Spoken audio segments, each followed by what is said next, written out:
for the Bruins and little Jordan Culotta. And we're going to work out a little side hustle there, hopefully for Mike. I don't think we're live. We're live. We're live on Facebook. YouTube is supposed to start at 6:55 a.m., but it decided not to. So now it's up. We are live. We're live. All right, welcome in. There we go. There we go. Yeah. It's supposed to start by itself. Me and YouTube have got a bone to pick. Lloyd was going to get a promotion. Lloyd is now having a meeting with the executives. That could be good or bad. I feel like I'm He's doing got it a right now company-wide regardless. Yeah. That's right, company-wide email coming to you. Who's got the volume on? I do. It's See, we not should me have known. this time. It's Not me this time. We should have known we weren't live when the TV one worked. Yes. So that's on everybody. Room full of brain surgeons here on the Jordy Culotta Show. All right, so we're answering your questions coming up here. We're also going to talk to Frank Wilson at 8 a.m. this morning. Representative John Stefanski will stop by at 8:15. We'll talk gambling with Stefanski. We'll talk some tax reform that's going on, some of the discussion there, but we'll also talk a little bit of sports. As the Pelicans last night, Hoont Palmer will be here at 7:30. We'll talk LSU baseball with him. As the Pelicans were back in action last night, and Zion Williamson just doing Zion stuff, scored 28 points. Pelicans beat Boston 115-109. Ingram had 25 and 9. Josh Hart had 15 and 15 as the Pelicans won their fourth time in the last 5 outings. Over that stretch, Zion is averaging 35 points a game. He is becoming the talk and the class of the NBA. I mean, he dribbled through 2 defenders last night at the top of the key, finished at the rim. He just yanked the ball away from Jason Tatum under the rim, went back up, unstoppable, and won. Just the things that we're seeing every night. I know that this is becoming almost, it seems like this is an everyday event here on the Jordy Culotta Show when we just slobber all over Zion Williamson. Really is. I mean, but I just don't know what else to do. I know. It's It's like the first thing we talk about when you walk in here. When you It's average like, God, 35 a Zion. night, though, It's I think it's pretty amazing. well justified. At 20 years old in your It is second year, amazing. and NBA players have no remedy for you. Coaches, players, nobody has any answer for this guy. I mean, once again, we've seen the Boston Celtics, who have a pretty good NBA roster. Brad Stevens, who is respected as one of the better coaches within the league. I mean, they throw their hands up at this guy.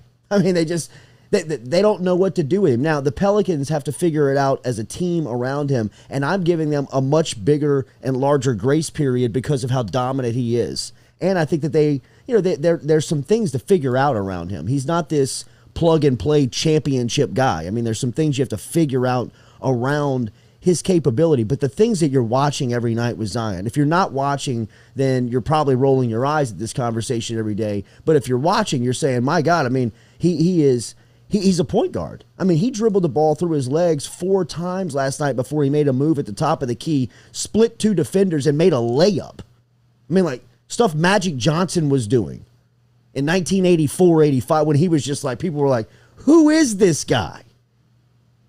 It's the same thing that is happening in New Orleans with the Pelicans in his second year.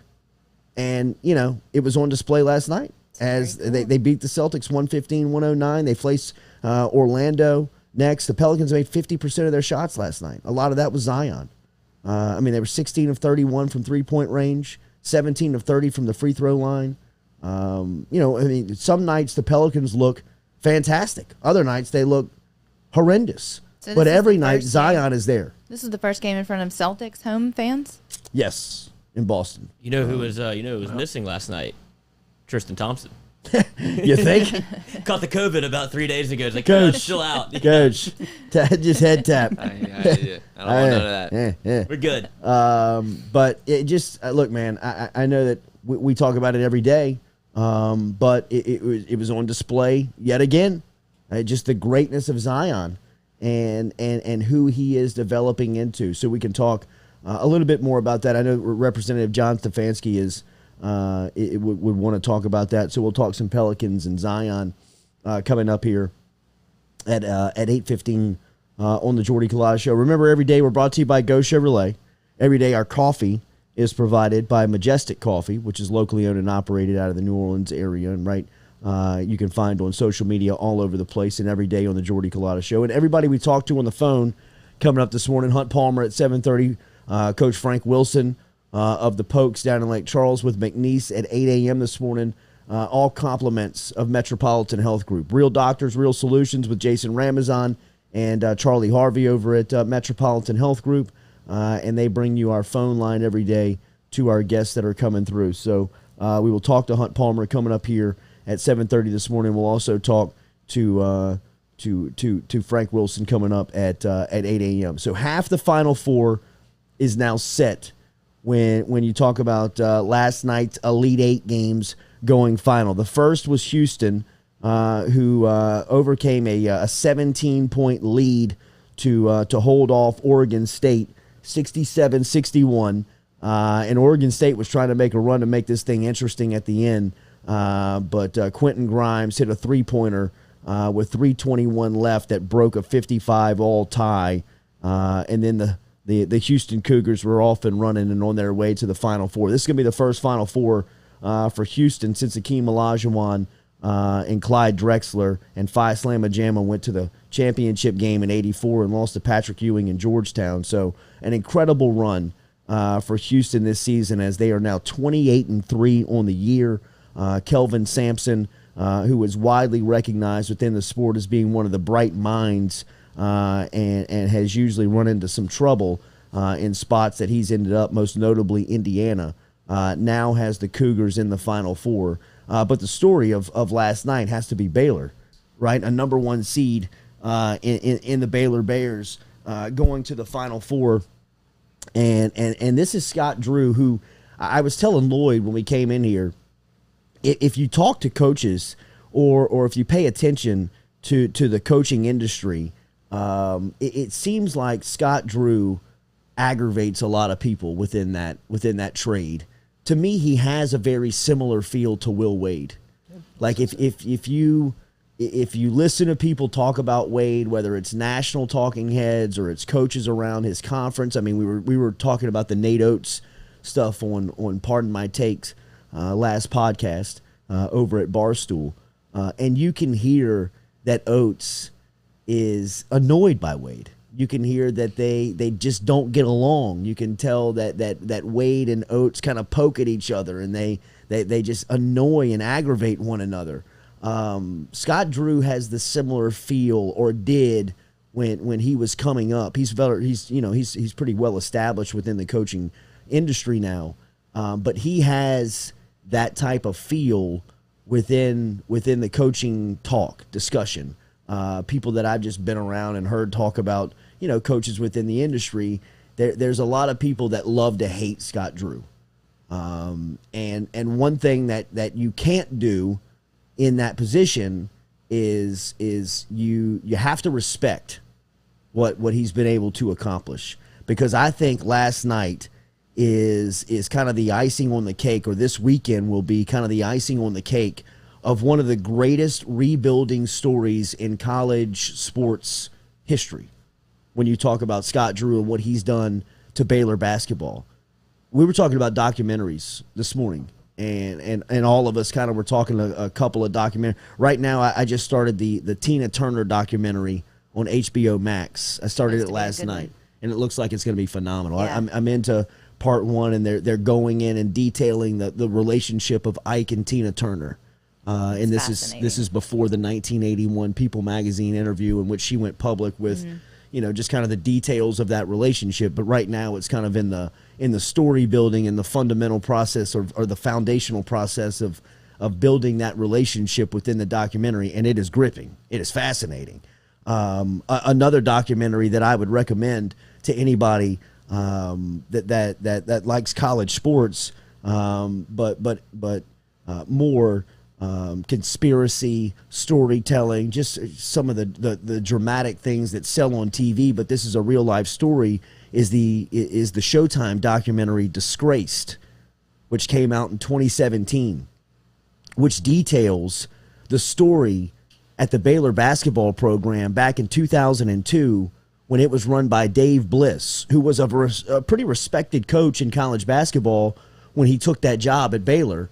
And then on his watch at Baylor in Waco, one of his players was killed by another player on his team. Wait, what? Brian Dennehy. Well, I don't know this story. You should watch the documentary. Does everyone know this story? There's a movie for you out there. I wasn't familiar. I'm like an alien in here. I've never heard this. So I was at college at the time, And I remember the story just within the sports world. That's crazy. Brian Dennehy was a pretty high. Brian Dennehy, the actor? Wait, let me make sure that's right.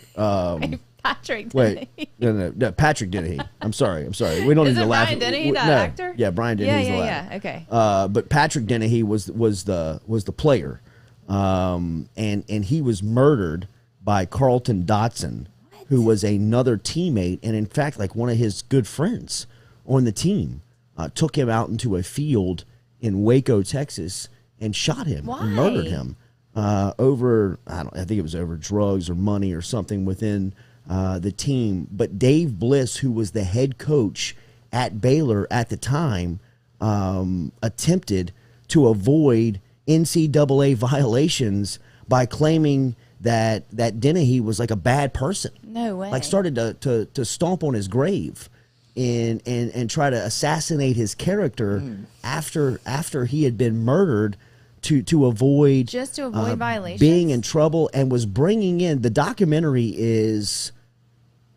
it's fascinating in the sense of how in the hell did he think he was going to get away with this? He was pulling in assistant coaches and having meetings. I don't want to tell you the story if you want to go out there and watch it, but I mean, ultimately he was pulling in staffers, coaches, and telling them to corroborate his story. To cover this up? Like to cover it up. NCAA goes in, the investigation goes in. They uncover a number of major violations committed by Bliss, who resigned at the time in 2002. And I believe he got a show cause of a decade, a 10-year show cause penalty in the NCAA, which, means that you have to show cause in which why you want to hire somebody. Auburn had to do that with Bruce Pearl. Bruce Pearl had to show cause. Auburn had to go to the NCAA board and say, we believe that he's recuperated. We're going to put him in a work environment that is going to be, you're going to follow all the rules, all this stuff. They're going to sell to the NCAA committee on why he should work. Dave Bliss got a decade show cause from that, and now I believe he's up in like North Dakota coaching like high school basketball or something. But the story of which Scott Drew took over the program, then Scott Drew walked in there in 2003 and took over that program, which that's something to take over. You talk about, and he was coming from a place at Valparaiso where he played for his dad. His dad was a successful head coach, and Scott Drew had taken over the program there and really could have stayed there for the rest of his life. He could have named his contract. It would have been like a Coach K contract at Duke. I mean, you're not going to tell me when I'm leaving. I'll tell you when I'm done type situation. Why do you leave? Because he wanted the challenge. Oh, yeah. He wanted this challenge of taking on the Baylor basketball program, which looked like it was in flames. I mean, it looked like it was in it was in shambles. I mean, it was absolutely broken down to its core. In the first days that Scott Drew took this program over, and now to see them in the Final Four, in my opinion, this will be a documentary. This is potentially for sure, the greatest rebuilding story in college sports. Yeah. I mean, it doesn't even matter that it's like 20-ish years removed from it. The fact that you built it to that point is such a remarkable story. I mean, that's phenomenal. I had no idea. He's the one, if you look up March moments when Valparaiso beat Ole Miss with that last-second shot on a beautiful, maybe the most beautiful last-second shot, last-second play I've ever seen drawn up. I mean, it's a home run pass where one person catches it, comes down. As soon as he catches it, he just flips it back to Drew, and Drew hits a three-pointer on the run. And, I mean, he doesn't even hit the rim. It's a March moment. Everybody goes nuts. But when you when you look at what he's accomplished with Baylor and bringing them back to not only relevance, I mean, they are a very relevant program and have been for the last 6 or 7 years. I mean, recall, LSU had Ricardo Gathers sitting at reserve at Riverside and needed a power forward, and Scott Drew came in here and just stole him from LSU. Trent Johnson at the time, who just did not know how to recruit. It looked like he was telling players to leave Louisiana and go elsewhere rather than getting them to come back. What a story. It is an incredible story. I think I found my Final Four team. And as we said, like, getting them back to relevance is a story in itself. But I mean, you watched that team play last night. That is a well-oiled machine. I mean, Gonzaga and Baylor have been 1-2 all season long, and it seemed like there has been a drop-off after those two. Now, Gonzaga's playing for their ticket tonight to get into the Final Four. Baylor has stamped theirs, and it looks like these two are on a crash course for a national championship. Because if Baylor plays like they did last night, I mean, the way that they defend, the way that they are committed and disciplined on that side of the floor and what that turns into for them, they are very well coached. They are deep. They are scary. They're as scary of a matchup as you'll find in this Final Four and has been all season long. And I just think what Scott Drew has accomplished, whether you like him or not, right? Whether he is somebody that you look at and you say, I can pull for him or I can't. I think it's very tough to disrespect what he's accomplished, and the challenge that he has taken on I think that was his brother, Bryce Yeah, Drew. they're saying that. Yeah, that was his Bryce. brother. That was his brother, Bryce Drew. I like the story more. Yeah, if it's right. him, so. Yeah, your story was better. Get out of here, Brian I'm Drew. just going to believe facts. that. Yeah. Yeah, Arkansas did game. I mean, look, man, that was an Elite Eight game. That was an Elite Eight matchup. But for stretches there, Baylor, specifically at the start of the game and at the start of the second half, was looking like a dominant number one seed. But yes, I mean, look, 81-72 last night was the final score, and I thought it was great basketball. I mean, Baylor at times looked dominant. Look, their best player. I thought the story was the way that they defended Marcus Moody, the way that they defended him last night. I mean, Moody going into the game was him. I mean, look, he was SEC dominant this year. He was 2 of 10 from the field for 10 points last night. He's a freshman? Yes, he is a freshman. Maceo Teague for Baylor led them in scoring. But I mean, the defense of Davion Mitchell and some of the Baylor defenders, most notably on Moody, I thought was the difference in the game. I mean, they forced 15 turnovers. They were long, active, and they have 3 guys on the offensive end that can handle the point. Yeah. I mean, the way that they can move the ball around and everybody feels comfortable passing it to anybody. And they have their roster built very 2021 style of basketball, where it's almost this positionless. Yes, yes, very polyamorous. That's the word of the day. Yes. Very polyamorous. People are like, why? Why is that the word of the day? Just very versatile, durable. Whatever mood you're in. Going on. Can play in any room. Can play in any game, but almost like a positionless type basketball. You know what I mean? Where you've got guys that can run 1 through 4. You've got guys that can bring it up. You've got guys, very simple. We talk about, the position of Zion. Who is he? He's a very much of a 2021 prospect outside of the physical dominance. But I mean, he's somebody that at his size can bring the ball up if you need him to, but he can also post you up. It's just, that's the style of the game in Baylor's roster, Gonzaga's roster. But when I look at this Gonzaga, I'm telling you that this Gonzaga USC game tonight, if I'm Gonzaga and Mark Few, I know that they're 8.5-point favorites. They've got to be a nervous wreck today, in the sense of this is the matchup, because this whole thing's about matchups, right? I mean, basketball is a game of matchups. It's one thing to be dominant all season long and undefeated and get into some games where, look, you can just, you're stronger, you're faster, you're bigger, you can jump higher, all those stuffs physically. But when you get into a matchup against somebody where it's tough to defend them, it's tough to take them out of their game.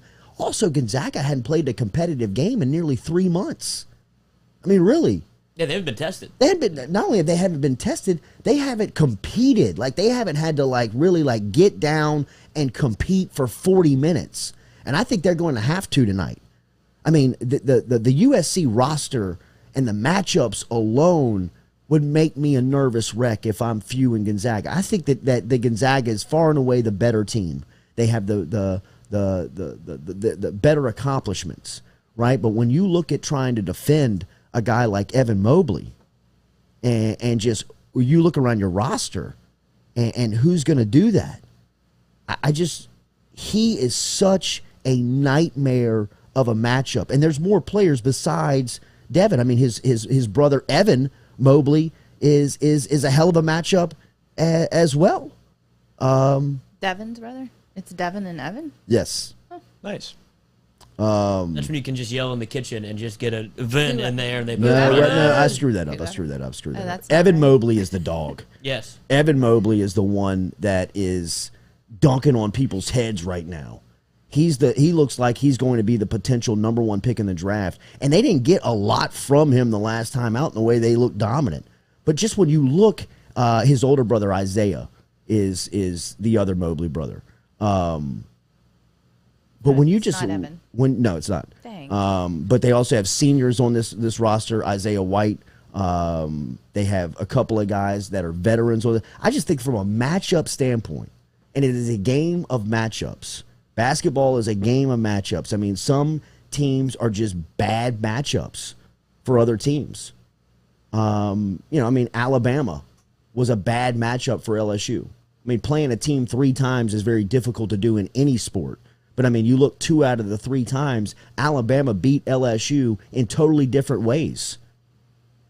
I mean, they clobbered them in Baton Rouge by looking like Golden State, where they didn't miss a 3-pointer and didn't miss a shot.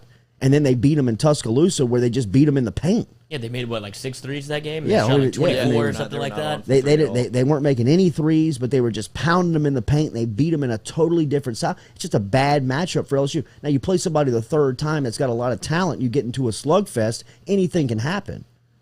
But you look at 2 or 3 matchups, it's just a game of matchups. And I think the matchup tonight from Gonzaga to USC, this is the one that Gonzaga was probably looking at and saying, we'd like to stay away from them, just because they're a nightmare of a matchup. And Evan Mobley is first things first. Who do you throw at Mobley? How do you defend him? I mean, he's got some Chris Bosh in him. I mean, he's freakish in his athleticism and his style. So I think it's going to be a great game. I think it's going to be the game of the tournament. Half the field is set. Houston and Baylor, 2 Texas teams, have stamped their ticket into the Final Four, so they'll be there on the final weekend. And then tonight, you'll see who the rest of the field is. As Gonzaga is taking on USC, and then Michigan will be facing a surging Cinderella in UCLA, an 11 seed, who is looking to get back into the Final Four for the first time in a long time after they beat up on Alabama 88-78 in an overtime win last time out. We will get a projection of the field from Hoont Palmer. We'll also talk to him about LSU baseball as the Tigers are back in action after a very ho-hum weekend, a down weekend for Paul Maneri and his group in Knoxville. Maneri met with the media yesterday and talked about some of the shuffling that he will be doing to the lineup and some of the things that he will be looking at this week.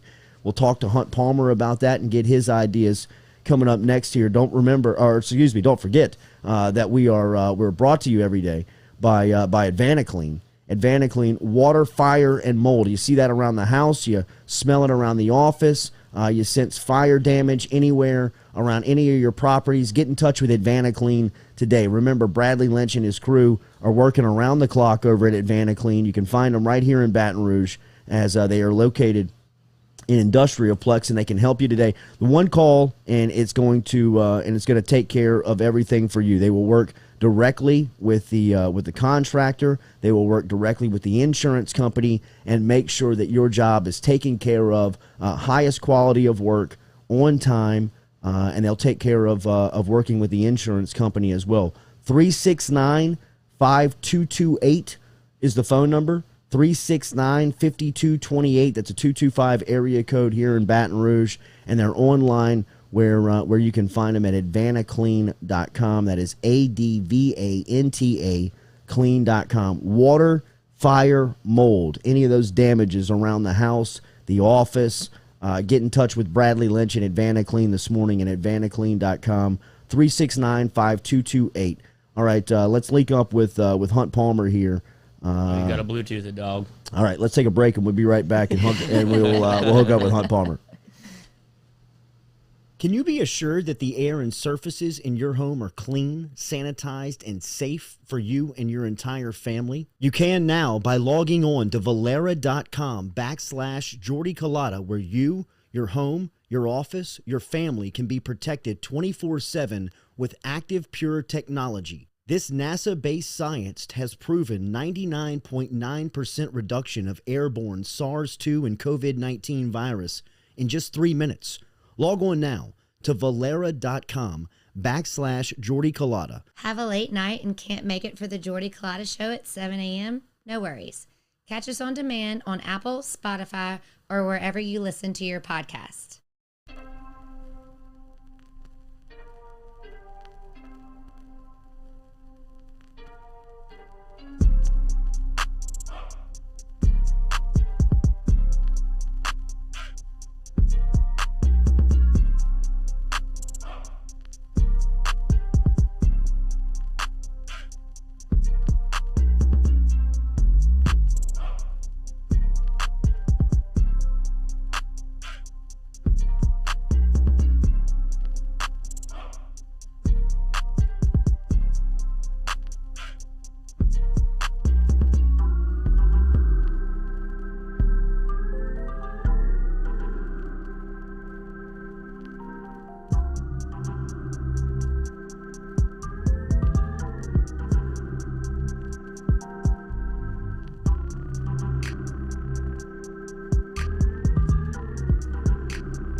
Welcome back here to the Jordy Culotta Show, live here from the undisclosed location. 2 guests on site today, a very pleasant surprise. I thought I heard somebody cracking around outside in the undisclosed location after getting the route the last time and knowing where the horse is in the open field before sunrise. Hoont Palmer made his way back here. No blindfold needed, as from the LSU Sports Radio Network. Hoont, I was talking. It's good to see you, buddy. Great to be here. I was talking last time. Half the Final Four is set. Couple of Texas teams in with Houston stamping their ticket for the first time since Phi Slamma Jamma back in '84, and then Baylor going here for the first time under Scott Drew. I know that there's a lot of people within the coaching industry that don't like Scott Drew. I mean, just talking to people there, he rubs people the wrong way. Almost has a Will Wade type feel to him. I was gonna say when you talk to when you talk to his peers, but it would be tough to disrespect what he has done in Waco. I told the story about 2002 with Dave Bliss, and there is a documentary on Showtime that details that, titled "Disgraced," that was put out in 2017. You love the sport. Mm-hmm. You watch college basketball avidly. Can you paint the picture of what you think that Drew has accomplished now with taking Baylor to the Final Four? Yeah, I mean, Baylor's not the easiest place to win. Now, Kim Mulkey's done a great job there, and Art Briles found a way, and he's been really, really steady. He's had a couple of great teams that haven't really climbed the mountain to this point, but he's got this one there, and their guard play is just outrageously good. And other than a little COVID pause there where they kind of had to hit the reset button, they've been rock solid for 4 months now. So, yeah, he's done an awesome job. I really, really hate to see the Crimson Tide and the Hogs to bow out. I was really pulling for those guys. But, it'll be stress-free watching the rest of the way now. What have you made of this tournament up to this point? It's had some exciting moments, and it looks like it is finding the best teams as it is built to do. It is, but to as you look at it, and I'm looking at it through the lens of an LSU guy, if you just get in, mm-hmm. Look what UCLA did, and then when you look at it on the other side, what team who just beat somebody played only double-digit seeds to get this far. Now I'm blanking on it. Maybe because Arkansas got Oral Roberts. Yeah.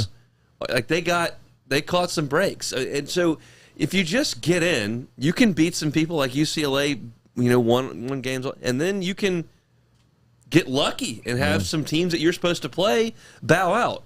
Unless you get on the 8-9 line, and then you're not going to get lucky because the 16 is not going to beat a 1, and that's where LSU wasn't able to do. But the point is, it's such a crapshoot, and I take questions every single year on the podcast in November and December. What's the ceiling for this team? I can't tell you the ceiling for the team. Would anybody have told you that Loyola Chicago was going to the Final Four a couple of years ago? Same thing with VCU. The first time when anybody said, yeah, Butler, they're definitely going to get to the national final. Like, that's the ceiling. No, you just don't know until you get into it. More than likely, the best teams are going to show up in the Final Four, and I would bet that we're going to have all 1s and 2s after tonight. But, you got a chance if you can just get in, and LSU has made it very clear that they're going to be right in the mix every year. I think that potentially the game of the tournament could be tonight between USC and Gonzaga. I think that this game has as many pro scouts as this tournament can provide. Now, Gonzaga has looked like the best team in college basketball from the start of this thing, but they have not been tested as they will be this evening. Yeah, I mean, I had USC in the Elite Eight. I thought with Mobley in the middle is such a problem, and then they've got two starters that shoot 40% from three. They're just hard to guard, and then they're good defensively. Matchup. Yeah, they're good defensively because Mobley's so good in the middle. But it's not going to matter tonight. This Gonzaga team is a freight train, and they'll handle them. Yeah. Oh, okay, good. So where do you think LSU is as far as playing on this weekend? Because I look around and I think LSU's talented enough to still be alive and playing. They got a terrible seed, and they're as talented as UCLA. They could be playing in the second. They're weekend. As talented as Oral Roberts. I mean, Oral Roberts has the top scorer in the country, but LSU's got one that's not too bad themselves. They were flawed because they weren't great on perimeter defense, and they were too small to rebound. But yeah, they could score with anybody. You saw that. I mean, Michigan had no problem on Sunday night, and LSU gave them a heck of a punch in the first half and the second half. So, does it look like the LSU team that lost to North Carolina in the second round in North Carolina got hot and went all the way? We'll see, but they certainly gave Michigan a scare. Hoont Palmer is live in the undisclosed location, part of the LSU Sports Radio Network. You've heard him on a couple of baseball calls this season. You have been out in front of this baseball team. I think that some people may have been fooled by the pre-non-conference run, the pre-SEC schedule. You have been pretty steadfast on pump the brakes, hold up, I'm not sold yet on how good or just where they are, and then come to find out after 2 SEC weekends, they find themselves in a hell of a jam with Vanderbilt coming into Baton Rouge this weekend. Where are they? They have dropped out of all of the major college baseball polls. They've hit in 2 out of the 6 SEC games, and the other 4 they've been silent. And their supposed ace coming into the season, which I was on Marceau pretty much the whole time, but Jaden Hill's been inconsistent. The bullpen has not gotten outs and has walked a bunch of people, and they're not great on defense. I mean, they don't do much very well right now. There is some talent there. And on the right weekend, they can play well, but they're not going to be able to sustain it. So at this point, you got to start winning individual games in league play to try to do what we were just talking about on the basketball side. Just get in. Get in and give the ball to Hill and Marceau and hope you can hit a couple homers when it's hot outside. But they're not a threat in the SEC, and right now there are a bunch of people in that lineup and in that locker room, and it's the same thing we talked about in football this year. They didn't come here to sign up to be 1-5 in the league or 1-8 in the league that we might be looking at here pretty quickly, and that's tough to get around mentally. So they've got a lot of time. It's a long season, and it's a journey, and you got to kind of ride it. And they got a lot of work to do. You mentioned that there is talent, and you can see it. Is it all young? Is it all freshmen? It's not all freshmen. I mean, Doty's not a freshman. Yeah. Dugas is not a freshman. He's hitting the ball over the wall a little bit. But they're leaning on some younger guys. And you wish you'd have DiGiacomo back. Sounded like Paul Maneri last night had said he had really no idea when DiGiacomo would come back. That would be an older guy that could help you out a little bit and would make you better on defense. But a lot. They're leaning on young guys. I mean, when you're leaning on Cruz, you're leaning on Morgan. Even though Doty's not a freshman, he's played 9 weekends of college ball, 10 weekends of college ball. So, yeah, it's pretty young crew. This is not the year to be figuring it out in the SEC in baseball. I mean, I watched some of that Arkansas Mississippi State series. Went back and at least watched some of the highlights. I mean, Arkansas looks like they deserve to be the number 1 team in the country. And then, I mean, Leiter and Rocker are coming in this weekend to Baton Rouge, and the numbers alongside those guys are, I mean, that's embarrassing. It's the best 1-2 I've ever seen in the league. I mean, point blank. I mean, you could conjure up some old ones that would rival it. I mean, of course, Trevor Bauer and Garrett Cole at UCLA in 2010 when LSU went out to that regional.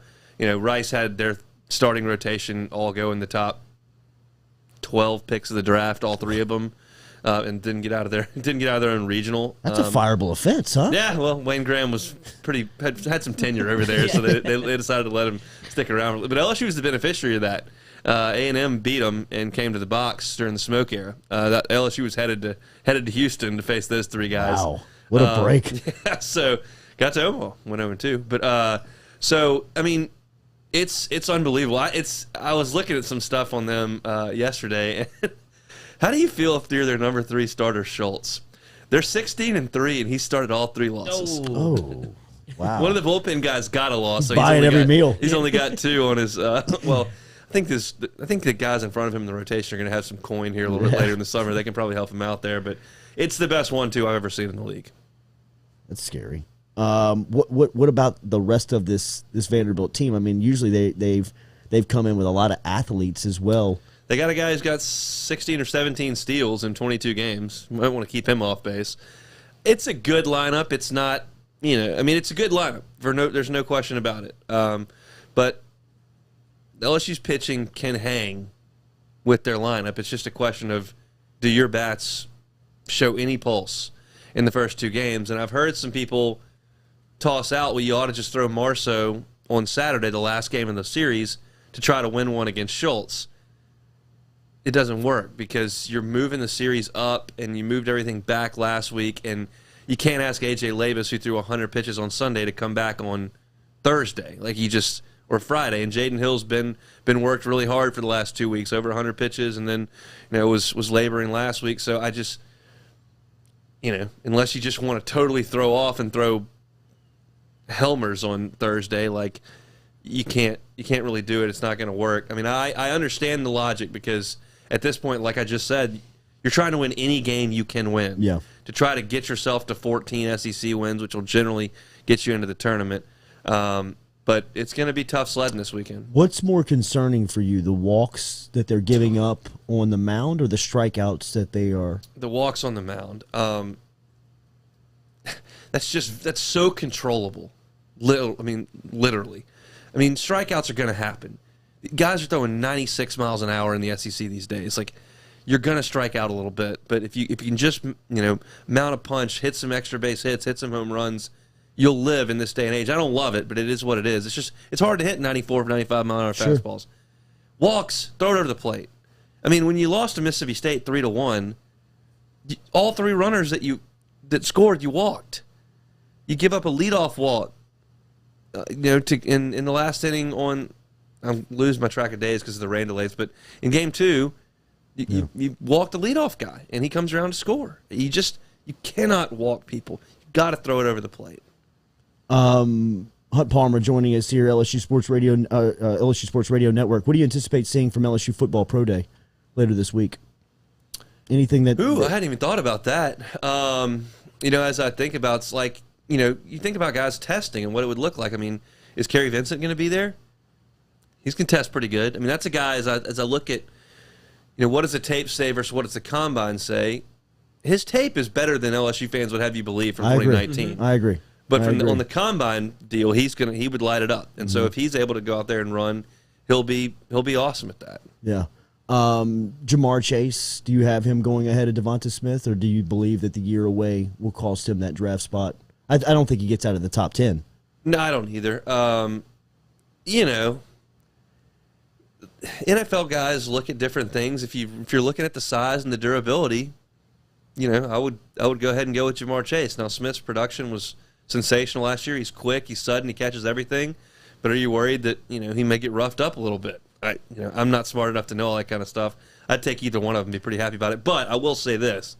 I saw that mock draft that somebody put out on Twitter that said that the Bengals were going to draft Jamar Chase. No way. I will be furious if they do that. No way. Joe doesn't complete many passes to Jamar when he's on his back or in the hospital. Right. So maybe get some offensive line. They nearly snapped his leg off this year. I mean, within 10 games. I mean, if they continue to... I got so worked up watching Bengals games last year. Me too. Week 1, that kicker missed a field goal. What are you doing? Oh, but what about Randy. that? What about that Thursday night in Cleveland where he nearly got killed? I mean, I was like, what the hell am I watching? Oh, it's so Somebody bad. get some help. Good God. Send Ogeron up north. I didn't sign up to watch Cincinnati Bengals. One more before you get out of here, because you and I were texting about this, and it's been incredible to hear this. And David DeLucci was with us last week, and he's as well a respected guy that you'll find in college baseball and breaking it down. But he was another one that compared, or at least made early comparisons of Dylan Cruz to Mike Trout. And I've heard the Mike Trout comparison to Dylan Cruz. Is it just physical? When you say that, because when you talk, I mean, it would be like saying like Cam Thomas is LeBron James. Yeah, DeLucci knows more about baseball. Well, he's forgotten more than we know. And look, Doug Thompson's got more skins on the wall and is out there every day. Like, those guys know way more than me, but Mike Trout's like one of the best 10 players who ever lived. Like, really. He's the player of the last decade. Yeah, I mean, he's one of the top 10 players ever statistically, and that's a lot to put on a young freshman. I mean, look, Cruz has unbelievable gifts. His bat speed is remarkable. Some of the home runs he's hit to the opposite field and to right center are things that you don't see from freshmen very often. He's got a cannon for an arm in right field. Yeah, he's very special talent. It's a lot of praise to heap on a young man. I agree. Have you got any assignments for the weekend, or are you just watching? I'm just watching this weekend. If LSU could have beaten Michigan on the hardwood, I was headed to Knoxville, which I guess would have been a ton of fun to sit through rain delays and get swept. But I already had a golf course picked out. I guess that wasn't going to work out either. But no, now that Blair's off of basketball, I think that he'll take it the rest of the way. You killed it, bro. Thank you. Good to see you. Hoont Palmer checking in. He's here every Tuesday with us on the Jordy Culotta show. As we come back, we'll close at hour 1. We'll get set up. Frank Wilson from McNeese will stop by here at the top of hour number 2. We'll talk to him about some of the challenges of stopping Lindsey Scott Jr. this weekend, who is absolutely lighting up the scoreboards and record books down there at Nichols right now through the Spring Football League. We're also going to talk to Representative John Stefanski, who will be inside of the undisclosed location coming up here at 8:15 this morning. Stefanski will be talking a little bit about the gambling bills and where they sit going into session as the legislators get set to crank up another legislative session down here in South Louisiana. We'll close at hour 1 when we come back here on the Jordy Culotta Show, presented every day by Go Chevrolet and daily brought to you by Hebert's Lawn and Maintenance. Get in touch with Blake Hebert over at Hebert's Lawn and Maintenance to take care of your grass today. 485-8022 is the phone number, 225-485-8022. Blake Hebert and Hebert's Lawn and Maintenance. Closing out Jordy Culotta Show, hour 1 next. How confident do you feel about your streaming service? Do you know if you have the right gear or not? Is Facebook and YouTube consistently letting you down? I now present to you WSN Live. WSN can help your church, your team, your community bring everyone together for one streaming service where there's no more equipment guessing, broadcast that your audience will absolutely love, and a support team that you will have around the clock. WSN Live. Go Chevrolet is under new management, but it's the same old familiar names that you know here from the area. Lee Carney and Nick Richard are up and running in LaPlace, Louisiana, and they want you to stop in today. But if you can't, they'll make it easy for you. They'll come to you. Log online to GoChevrolet.com. That's GEAUX Chevrolet.com. Go Chevrolet is conveniently located on Airline Highway in LaPlace, Louisiana. Shop all the inventory, whether it's new or pre-owned, at GoChevrolet.com. That's GEAUX Chevrolet.com. Dr. James Johnson and Dr. Chad Spillers of Johnson and Spillers Dentistry, with 2 locations, one in Gonzales and one in Baton Rouge between Segan Lane and Bluebonnet, offer everything from ceramic crowns to pediatric dentistry, dental cleanings, Botox, extractions. They're online at johnsonspillers.com. Located in Gonzales and in Baton Rouge, seeing both new patients and existing patients, log online to johnsonspillers.com. If you missed the show, you can always check out our podcast, brought to you by RMB Builders, on Apple, Spotify, or anywhere else you can listen to podcasts. It may be the last week of Women's History Month, but the Gridiron Show with Whitney Bro isn't going anywhere. An all-new episode is now streaming on YouTube and podcast platforms featuring Dr. Lakeitha Poole, Director of Sports Psychology and Counseling for LSU Athletics. We talked with Dr. Poole about the power of flexing your mind if you want to be the best. Don't miss an episode of The Gridiron Show by subscribing now and follow us on social media at Gridiron Show.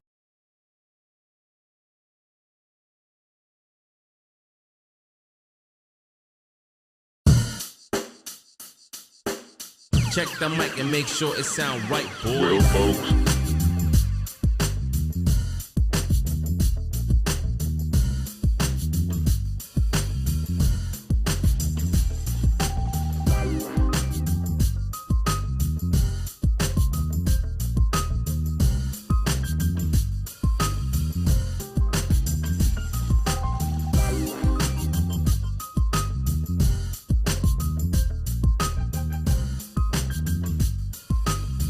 Welcome back in. Jordy Culotta Show, presented by Go Chevrolet, here live on this Tuesday morning. Beautiful Tuesday morning outside at the undisclosed location. Welcoming Hoont Palmer in. We'll welcome Representative John Stefanski into the undisclosed location coming up here in hour number 2. We will also talk to Frank Wilson coming up here at the start of hour 1. As Coach Wilson was off this past week, he'll be taking on Lindsey Scott and Nichols. Have you been paying attention what Lindsey Scott's been doing down there for the Colonels, man? Good time for a week off to get prepared. Ripping it up down there. It's basketball. As, they are lighting up the scoreboard down in Thibodaux, Louisiana, with Nichols and Lindsey Scott. And we will talk to Coach Wilson about getting prepared. One thing that we've had on the docket the last couple of days, or yesterday, that we didn't get to after talking about the weekend and LSU baseball falling and the Sweet 16 and Elite 8, is Walker Howard, who is a 5-star quarterback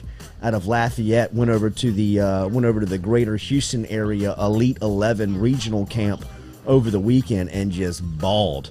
My man went over there, and as we've said about Walker Howard, we think that potentially this could be LSU starting quarterback within the next 3 years.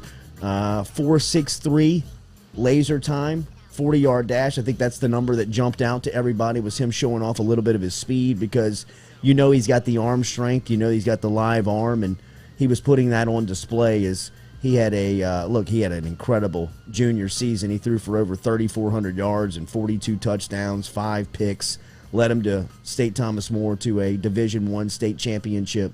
We talked to Jack Besh, who was his prime target last season. Besh was on with us on the Jordy Culotta Show just over a week ago and talked about the potential of just how good Howard can be. And, you know, he could name how good he wants to be at this point. I mean, just the potential of Howard, a 5-star quarterback, watching him work out alongside a couple of other guys. I believe there was a USC and an Arizona commitment out there working out alongside Howard on Sunday. A couple of 4-stars, and Howard was tabbed with the 5-star. And you can just see the way that he is just a natural in throwing the football. I mean, if anybody watched his dad play, if anybody remembers his dad as the quarterback for LSU, Jamie Howard. When was that? It was 95 was when he was his final year. 94 was the year that was really kind of mentally was terrible for Jamie. Jamie was a pro prospect, baseball prospect, coming out of St. Thomas More, coming out of Lafayette when he was growing up. And still, I lived in Lafayette and finished college there. You did? I finished college in Lafayette. Jordy's got an interesting Yes. resume. I If you ever take a know. peek It's at like it. every day I learn something. And new. you go to No idea. Lafayette and you talk about Jamie Howard. He's a legend. I mean, he's an absolute legend from an athletic standpoint. I mean, some of the stories of Howard are phenomenal. And he was drafted by the Atlanta Braves out of high school and took the contract. Really? And went and played minor league baseball. It did not work out. Or he had worked out a deal where he was coming back to LSU and he could play football and he could still work out in the summer for the first part when he got here. But then he ultimately just started to focus on football. But he was one of those guys that came back to school a little later than initially out of high school. And when he got here, his arm strength was undeniable. I mean, it was the way he throws a football. It's a lot like his son. If you watch his son throw a football, I mean, he just flicks his wrist, and I mean, the thing is zipped out of his hand. That was very similar to Jamie. Jamie could throw a baseball. Is what I mean. People saw him throw a baseball, and they were like, "Wow." And then it was his junior year. They went to Auburn, and Jamie was the quarterback, and this was 1994, and they were up 3 scores going into the fourth quarter. LSU was on the road, and the offensive coordinator was Morris Watts at the time. Called, and they threw the ball the entire fourth quarter, and Jamie threw 4 pick sixes. Really? 4 pick sixes that they brought back, and Auburn ended up winning the game. Really? And Jamie got home to a answer machine full of death threats. His car was vandalized. He was receiving letters daily at the LSU football office threatening to kill him. He was receiving phone calls at his dormitory. He's told the story. He'll tell the story. I mean, if we could get him back on, he would tell. He didn't like to tell it as much now because of where Walker is in his life. He's about to walk into that, and I'm sure Jamie would tell you, and he's told us both on and off the record that he's a nervous wreck. Yeah, I bet. Just about what he's walking into because of his experience. Now, fast forward a year later from 1994, Auburn is in town playing LSU under new first-year head coach Jerry DiNardo. Curly Hallman was the coach in 1994 when LSU went to Auburn, and they threw it 4 times, and probably is recognized as the dumbest, worst hire, just didn't make any sense fit at LSU of all time. Could we have had like Steve Spurrier at that time? Steve Spurrier was Mike Archer in 1988. They left Steve Spurrier at the airport without picking him up because they hired Archer, and that's why Spurrier hung 80 on LSU for a decade. Oh my God. But fast forward a year later, Jerry DiNardo is now the head coach at LSU in 1995, and his big deal is bring back the magic. He wanted to bring back the magic to Tiger Stadium. So LSU used to wear purple jerseys at Tiger Stadium. That was their home jersey. Mm-hmm. But in LSU's heyday, before the golden age, like with Billy Cannon and all those guys, Burt Jones coming up in the 50s, 60s, and 70s, LSU just wore white jerseys at home. They never had a home jersey. They just had a traditional uniform with their gold headgear, their white jersey, and their gold trunks, and that was it. They played you home and away like that. And DiNardo wanted to bring back the magic and bring back the white jerseys and play every game as in the white jerseys, and their first game, to represent their first home game, was Auburn. And everybody was talking about what happened a year ago, where Howard had thrown the 4 picks and he was devastated, and it mentally nearly broke him. Yeah, I bet. Nearly broke him. I bet it did. And they came back, and Auburn was nationally ranked. LSU was off the radar, and they won the game 12-6, and they carried Jamie Howard off the field that night. And I want to say that is the last time that they carried a player off the field at LSU, and it was the first time that they had done it since, like, Cannon. I mean, it was a cool long story. time. That's not something you see very often. No. But from Howard's point of view, he's a nervous wreck on what his son's about to walk into. Yeah. I mean, it's as good as Jamie was that good in high school. It's definitely understandable. You know what I mean? Absolutely it is. Absolutely it is. And having a son, I couldn't imagine that anxiety major. in trying to deal with that, because I know what it's like just watching him play and the anxiety you have.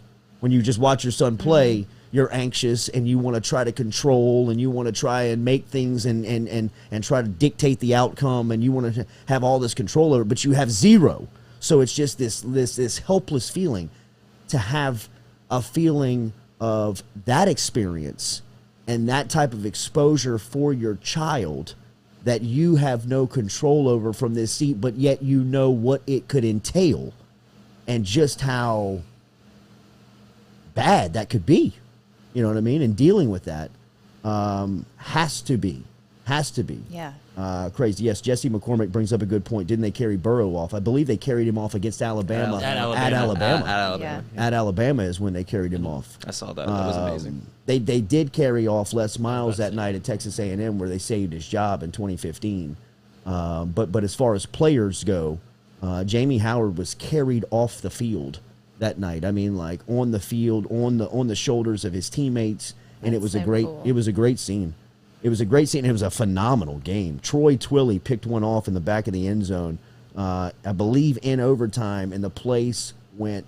It's just one of those Auburn games.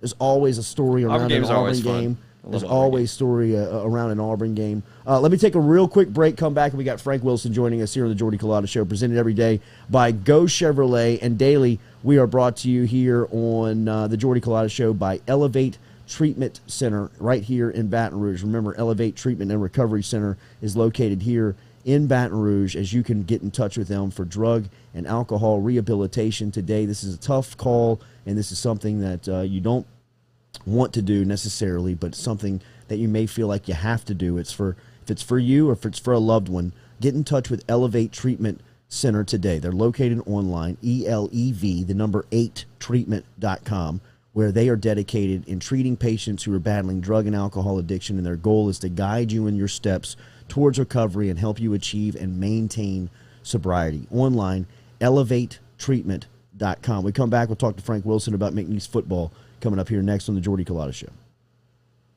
It may be the last week of Women's History Month, but the Gridiron Show with Whitney Bro isn't going anywhere.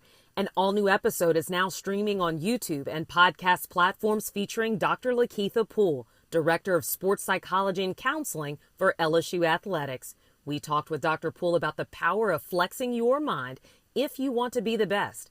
Don't miss an episode of The Gridiron Show by subscribing now, and follow us on social media at Gridiron Show.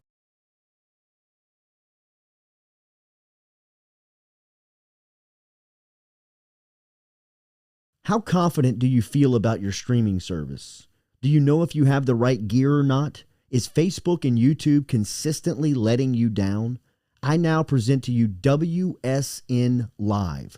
WSN can help your church, your team, your community bring everyone together for one streaming service where there's no more equipment guessing, broadcasts that your audience will absolutely love, and a support team that you will have around the clock. WSN Live.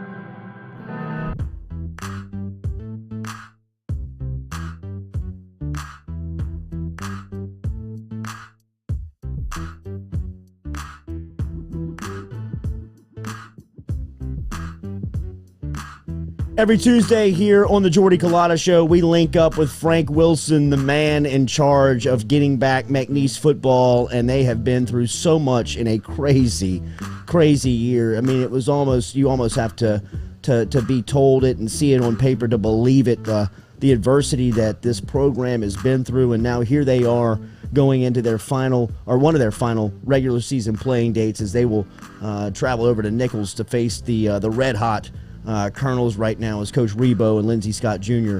are 4-1 on the season, but Coach Wilson and the Pokes had a weekend off, and we will talk to him right now here on the Jordy Culotta Show. Always good to check in with you, Coach. How are you this morning?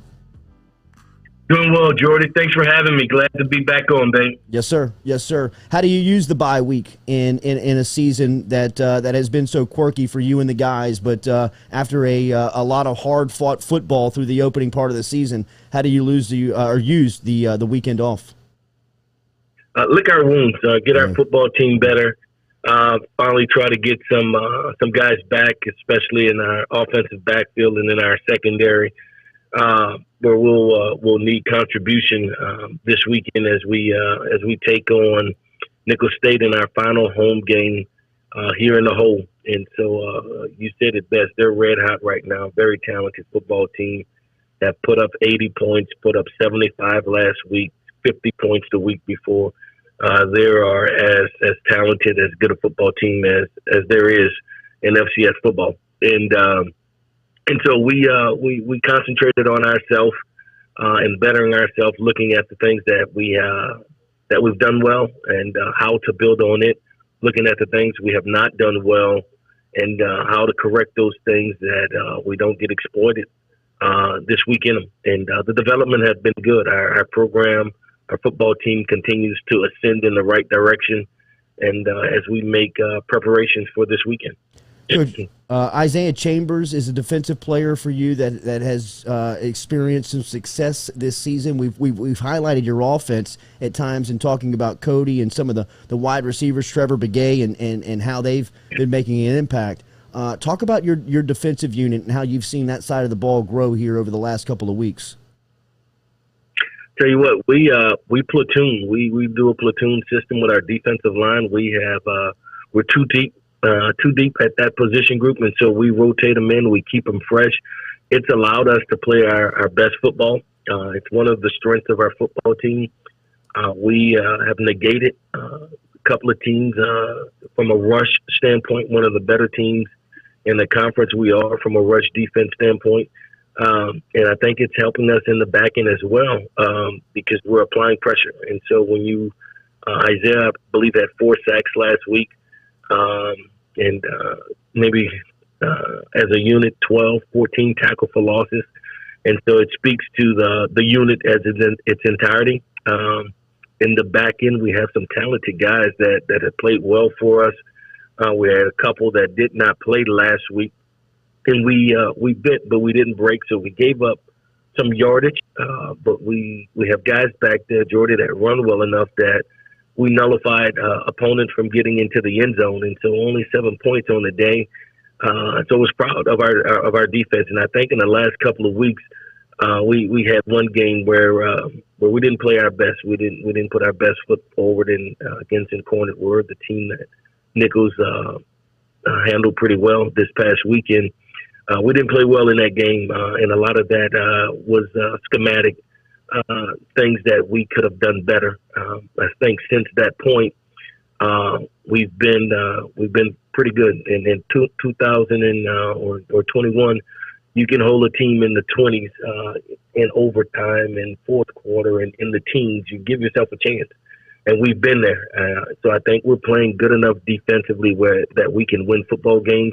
We'll need to get some big plays, some explosive, much like our opponent this weekend to give ourselves a chance. But I like our defensive unit. I think we're playing at a high level right now, and we'll need all of it, as well as tremendous help from the offense and special teams to play well against Nicholls State. Hey, Coach, this is Katie. How good is Lindsey Scott Jr.? He's pretty phenomenal. He was the reason why. He was the reason why, we recruited him during my time at LSU, taking that Zachary program into a state title and Gatorade Player of the Year.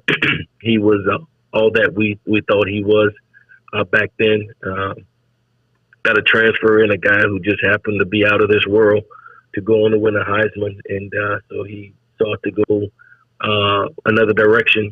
But I've always had a lot of admiration for his skill set. For his leadership, and it's displayed every Saturday. You see it and it's good to see him. It's good to see him happy. It's good to see him find a place that allow his skill set to come to fruition. A wonderful young man, wonderful family, and like seeing him play. He's a very fine football player. I work out locally here, where a linebacker from a local high school is training because he's headed to play football at McNeese next year. I know that you can't talk about him specifically, but he looks like he's going to be a hell of a poke. What about recruiting right now and building this roster? And he is very excited about his head coach and the message that you were spreading about being a Cowboy. Can you tell me about what the rest of the state is hearing? Yeah, he's big. He's athletic. He's youthful. We went in. We tapped into the Baton Rouge and the rest of the state this past week, and was able to put out some offers last night in your area for some quality young men on that campus down there. It's been good. I think our recruiting class is as good as anyone in our conference in FCS football that we will welcome on our campus in June. And I think the class of 22 will be even better. We have a commitment in that class that we were able to garner to breed life in the class of 22. But when you look at 21, when we were able to beat programs that are a group of five, that are mid-majors, that bodes well for us. And so recruiting is something that we spend a lot of time on, and we find the guys that fit us. And once we start to get those guys in consecutive classes to establish the depth that we need, the dividends will start paying out on the field. So it's exciting to talk to our high school coaches to reconnect. It's a bummer that we can't get out into the schools and into spring practice, though. It is not if, it is when, Cowboy fans, that takes on that plan takes place, because Coach Wilson, I have spoke to a couple of the recruits on McNeese's radar, and some of the people that are committed to the program, and the excitement and the buzz is definitely there, and the belief in McNeese football with Coach Frank Wilson leading is obvious. Can you tell me if you feel anything normal? Because people are down here talking about 100,000 fans in Baton Rouge in the fall watching football games, and it looks like that could happen. Commerce is starting to happen at a normal pace on the streets. You guys have dealt with so much down there in that part of the state. Is there any sign or light of normalcy that you see coming your way? Yeah, so from my head coaches conference with the NC2A, of course we're going through May 1st, all right, and so there's no lift. I don't see anything before June 1st. So camps will be challenging, but may happen. But there won't be any spring recruiting, with the dead period. As the progress of COVID and the vaccination nationally, globally, in our state and bordering states, I see things starting to gradually open back up. I'm hopeful for that. But just not quite sure where the NC2A is with it. Again, spring football is we won't be able to get out to spring ball. We won't be able to get kids on our campus for unofficial. That could change in June and July this summer, and hopefully it certainly changes in the fall. As far as us here in Lake Charles, their life is coming back. Life is coming back. The casinos are up and running. Businesses are starting to prosper and pop back up. And so, there is light at the end of the tunnel, and it's a good feeling. It's a good feeling to see that happen, to get us back to what will be considered normal. Go Pokes, Coach. Good luck this weekend. We'll talk to you next Tuesday.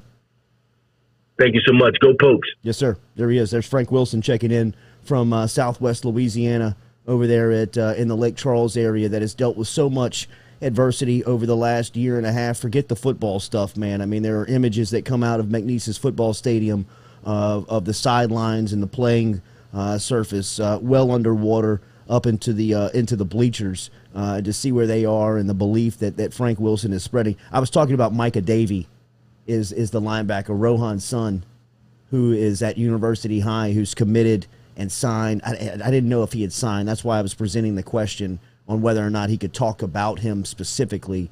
But Micah Davey is over at Traction every day working out with Jordan Gilbert, and Gilbert is signed to go play safety at Texas A&M from University High, and those two are in there every day. How Micah Davey got out of the SEC, he was dealing with some stuff maybe academically that he's going to have to clean up, but I can promise you that for however long Frank Wilson has him at McNeese, if he can graduate early, he will be a graduate transfer into a big time program. I mean, all the big time programs know about him. McNeese and Frank Wilson got an absolute steal in Micah Davey, and to see and hear the things that he's talking about, the message that Coach Wilson is talking to them about, what the belief is phenomenal. Our next guest is in-house Representative John Stefanski. Always great to talk to our guy about some issues that's happening up there with the legislative session. We can also talk some sports with him. We will do that next as he's on a time crunch, so we'll get him in and out of here as he's at the undisclosed location. Coming up next, we're brought to you daily by Angel Oak Home Loans. Remember, if you are refinancing your house, if you are looking to invest into an investment property, if you want to buy a new property, if you want to buy a new home, or if you're looking to get into your dream home, we can make that happen over at Angel Oak Home Loans. If you're self-employed and you can't get the finances that you need secured for that purchase, Angel Oak Home Loans can help you today. Get in touch with me. Simply just email me, Jordy at jordyculotta.show.com, and I can get you in touch with a team of veterans and experienced home mortgage lenders over at Angel Oak Home Loans. Angel Oak Home Loans. Give me an email today, Jordy at jordyculotta.show.com. When we come back, Representative John Stefanski talking a little politics, talking some sports here with us on the Jordy Culotta Show. Yes, sir. Can you be assured that the air and surfaces in your home are clean, sanitized, and safe for you and your entire family? You can now by logging on to valera.com/Jordy Culotta, where you, your home, your office, your family can be protected 24/7 with active pure technology. This NASA-based science has proven 99.9% reduction of airborne SARS-2 and COVID-19 virus in just 3 minutes. Log on now to valera.com/Jordy Culotta. Have a late night and can't make it for the Jordy Culotta Show at 7 a.m.? No worries. Catch us on demand on Apple, Spotify, or wherever you listen to your podcast.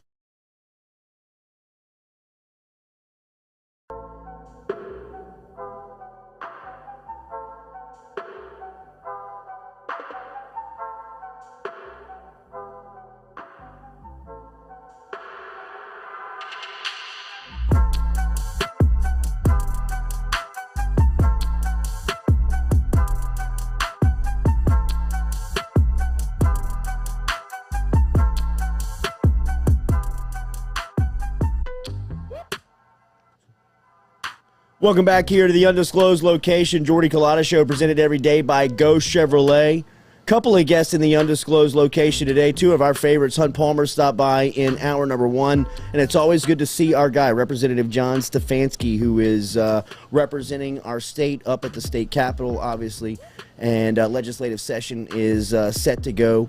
He is from the Crowley area, which is a hotbed of politicians from our state. From the Acadiana area. We were just talking about Frank Wilson. It's good to see you. Yeah, as well, man. Y'all beefed up security outside, I see. Yes, we did.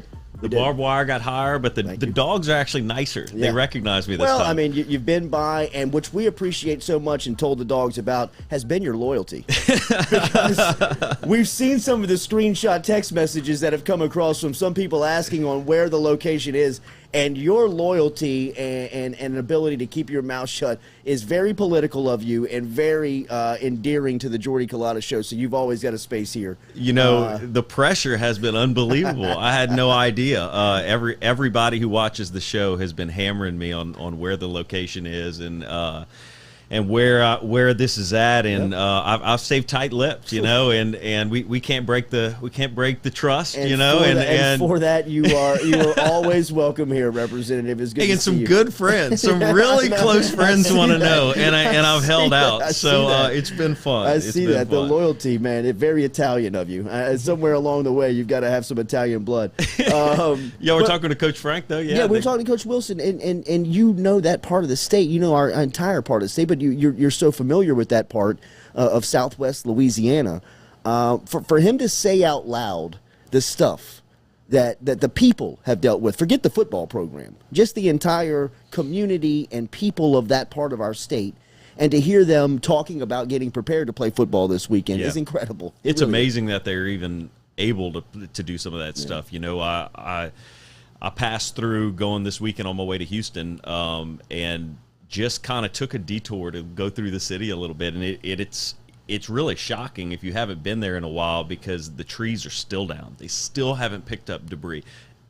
Half the people don't have roofs. It's stuff that like the rest of the state probably has thought, oh, they're good. They're good. It's been months since the hurricane hit, but it really is still devastating down there. And if you have the ability to be able to donate and help somebody out down there, if you have friends or family, offer, call them and say, hey, look, can we come up one weekend and help you? Because it really is crazy riding around the city to see how much they have to go. And so like you talked about, when we're talking about playing sports and we're talking about playing football, people are still just trying to get a roof over their head. Sure. So it's crazy. I think half of their apartment market has been totally devastated. I was talking to somebody the other day about that. So if you don't own something there, just trying to find a place to live if you have to work in Lake Charles is rough. From a political standpoint, I know that all of you are up at the Capitol representing your area, your people, and your issues. What is the feel? Because I've seen the way that everybody up there kind of embraces one another. It's much like a high school feel. It has a very much of a communal feel to it. When a section of our state is devastated as it is, how's the efforts and energy turn towards supporting and helping much, and all the while taking care of the issues? Yeah, no, look, we all tried to rally around our friends from that part of the state. That's real close to me. I live in Crowley. That's right down the street from me in essence. But a couple of good friends of mine, Stephen Dwight, who's now the district attorney in Calcasieu Parish, we just would ask him, call him, what can we do? What can we donate? Just trying to ask. But you develop these relationships at the Capitol. People often ask me, what's the best part about the job? Number one, the best part about the job is meeting the people. You meet, especially in the House, you get to meet 104 people from around the state and become close with a lot of those people who become lifelong friends. And when somebody's hurting like that, when their home gets destroyed and their parents' home and things like that, you really try to rally around them and help out as much as you can. So that's what we've tried to do. We've donated as much as we can from a legislative standpoint. We've tried to adjust some things, especially where we do have some available funds. We've tried to push those towards Lake Charles to be able to help them rebuild, especially their schools and essential things like that. And then we've also just tried to look out for them in other kind of ways. Any kind of legislation that might help that area, we're definitely looking forward to try to help them. April 12th, you guys get going at the state legislative session. There's so many issues. I guess is there an overriding theme going in? There's a ton. It seems like I was just there. We were just in a special session this last fall. I feel like I'm a resident. I feel like I'm here now because since January. I feel like every time I go downtown, I see you. I've been in Baton Rouge since January. Probably double the time I've been back home. It's just there's so much stuff to get prepared for. There's so many bills. My committee, there's a lot of things I have to get ready for. So it's had me in Baton Rouge a lot. And you talked about that kind of high school atmosphere. That's what it's like. The first day of session is really like your first day of high school. You walk in, all these people you haven't seen in a while. Some new faces. Yeah, and there's a lot of catching up. There's a lot of how's your family and what's going on with you, how's work and all that. And so it can be fun, but then we quickly have to get to work. One of the big issues I think is going to be tax reform. This is a fiscal session. So we're going into a session to where every other year we have the ability to be able to adjust taxes and fees. And we're really trying to modernize our tax code from a corporate standpoint. That's one of the things you're going to see. One of the big things is currently we're one of only 2 states in the entire nation, us and Colorado, that don't collect sales tax from a centralized place. And that might sound like, well, why is that such a big deal? Well, if you own a small business, especially one that operates in all the parishes, you have to have the ability, you have to file a different tax return in all 64 parishes. What? Okay. And it's not really 64 because a couple parishes have combined, but you can see how difficult that can be for a business. Sure. You have to have an employee basically that understands the tax rates in every single one of those parishes, and then has to file a different return for your sales tax in all of those. And so it's a reason we're only one of 2. All the other states have moved forward and changed that. We haven't done that here. We still collect it locally. The second issue is there was this Wayfair decision. It was a Supreme Court decision a couple years ago, which basically said that we have the ability to force out-of-state companies to remit their sales tax that they collect here. Okay. Before that, unless you actually physically had a place of business here in Louisiana, we couldn't force you to collect sales tax. Wow. There's 2 things why that's important. Number one, Louisiana is a sales tax state. That's how we get a tremendous amount of our revenue. That's how our citizens like it. When I ask people, hey, how would you rather pay taxes? You want to pay property tax? No, I don't want to do that. You want to pay income tax? No, I don't really like that one. Or sales tax? Well, I don't like sales tax, but that's the best one. People think it's a fair system. It's a user pay system. So if the more stuff you want to buy, the more taxes you're going to pay.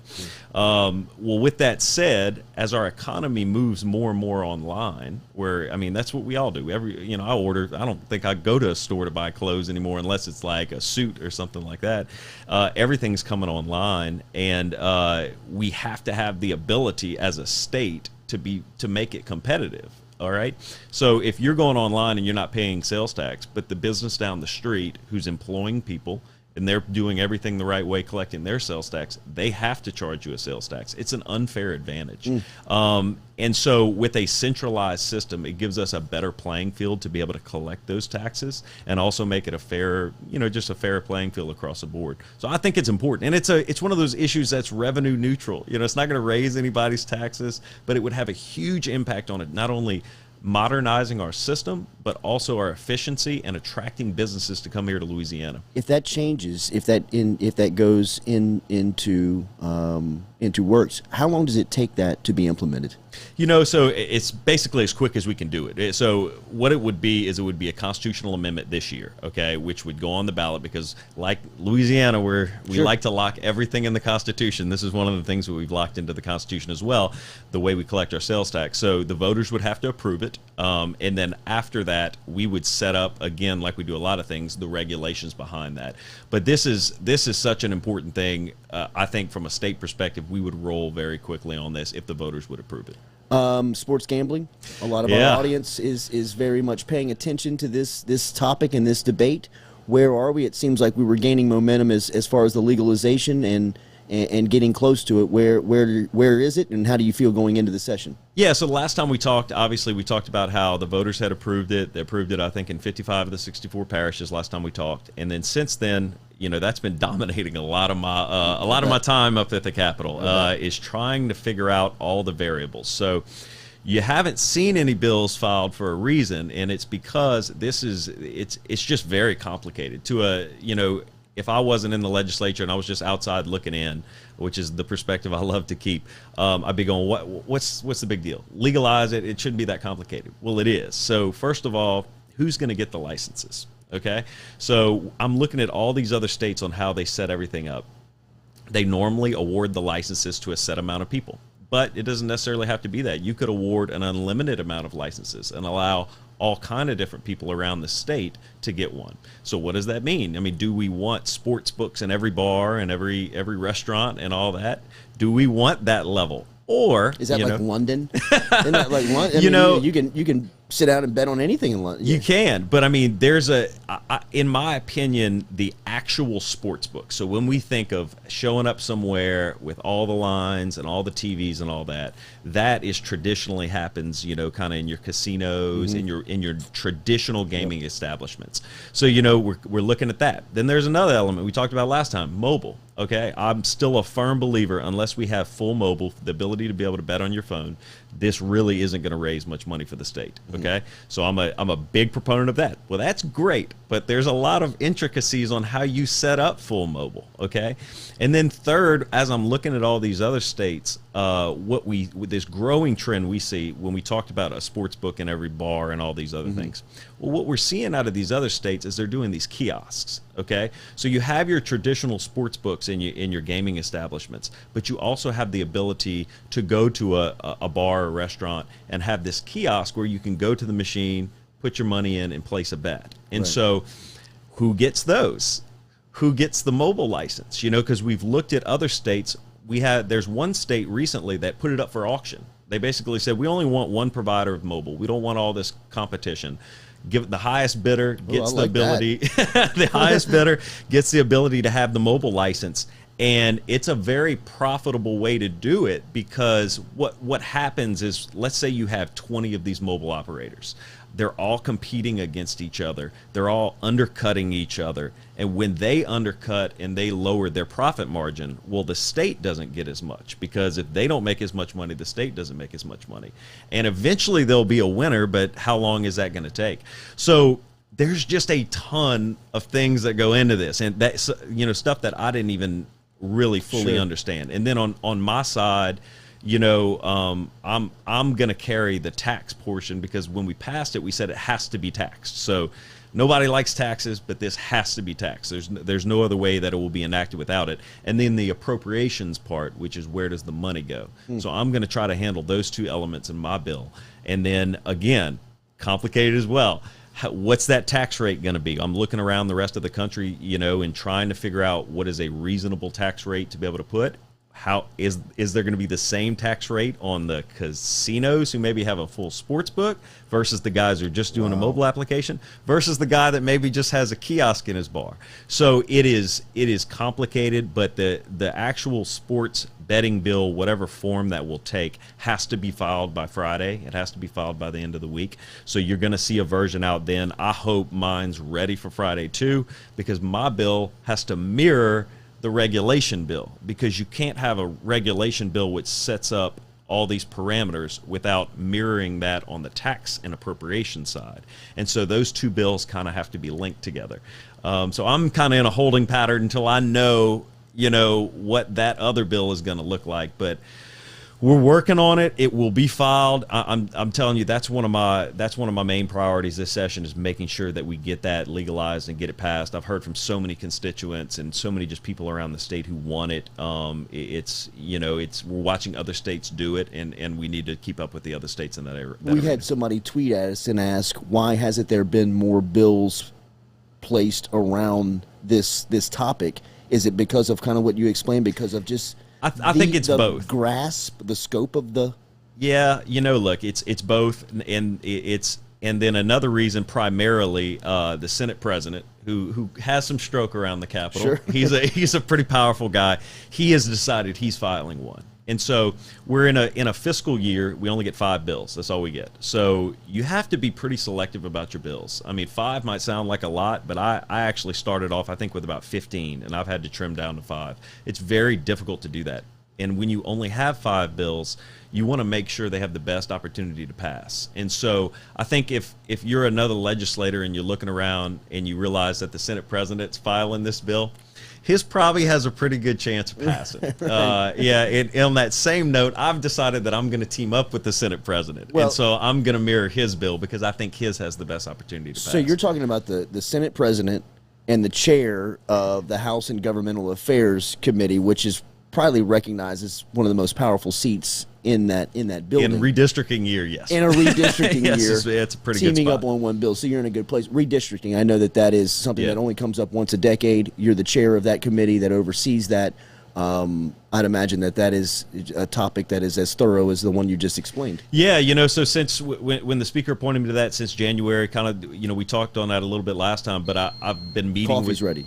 Coffee's ready, yes, good. Sir. Sorry. I've met with 90, I think 95 of the 104 members, because obviously I'm one, there's 105 since January, and about 30 to 45-minute intervals, trying to get everybody's perspective on what the expectations are going into the year, and it's been extremely helpful for me. I've learned a lot about the state. I've learned a lot about people's districts, but we're still in a holding pattern until we get the numbers. They tell us we're going to get the appropriation numbers, which tells us how many congressmen we're going to have, which we expect to keep that same number, but we're supposed to get that in April, and then we're going to get the numbers that we actually need to redraw the districts by the end of September. So those are the two numbers we're looking at. So we got some time. Yeah. You know, we got a little bit of time. Our constitutional mandate hasn't even been triggered yet. That's not going to come in until, if we get the numbers in April, that means we have until the end of 2022 to redraw these districts. So we have some time. It gives me, it's great for me because it gives me a lot of opportunity to meet with members, make sure I'm hearing everyone's perspective, so we can make this as fair, transparent, you know, according to the numbers process as possible. Would it have helped you to be able to be out and get on the road for that? Seat? And I still have plans to do that. So my plan, let's say we get those numbers in September, and they're telling us that's at the earliest. We're going to, traditionally we've done what we call a road show, where we literally travel the state and do these mini meetings in all different geographical places around the state to try to hear from the locals about what they want, to let the representatives have an opportunity to talk to their locals about what they want. So we plan on doing that. I plan on traveling the state pretty heavily coming up this next year, which is, it's important because this is something, as I've learned, redistricting, when you're redrawing, especially, you know, think about my district. Somebody, if I wasn't in charge of this committee, somebody else is telling me where I have to run and who gets to vote for me. That's a personal thing.